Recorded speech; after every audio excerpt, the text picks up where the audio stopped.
You see this on social media very often. People talk about the morning ritual or waking up very, very early in the morning because all successful people, they all wake up in the morning. So do you actually need to wake up early in the morning to be successful?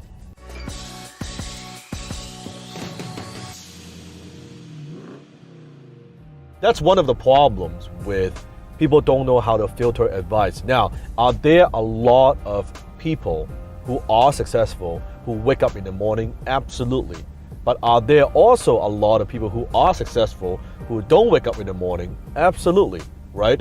But is this propaganda on social media that people focus so much on that? Success has to do with your habits, what you do on a consistent basis.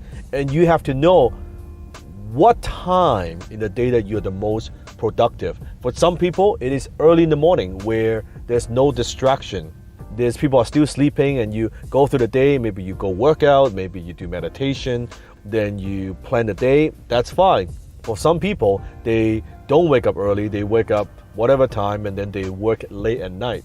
They're more like a night owl. I'm more like a night owl. I find that I'm the most creative late at night when it's quiet, when there's no noise, right? When there's not a lot going on. I find that those quiet times sometimes become my thinking time. So that's what works for me. I think you need to find what works for you.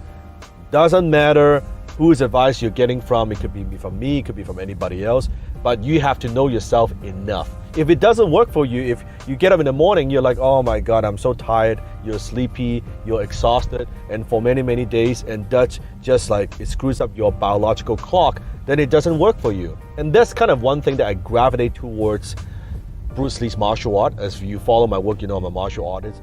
That Bruce is always about you finding your own path. That's why he said his martial art style is not a style, it's a set of principles.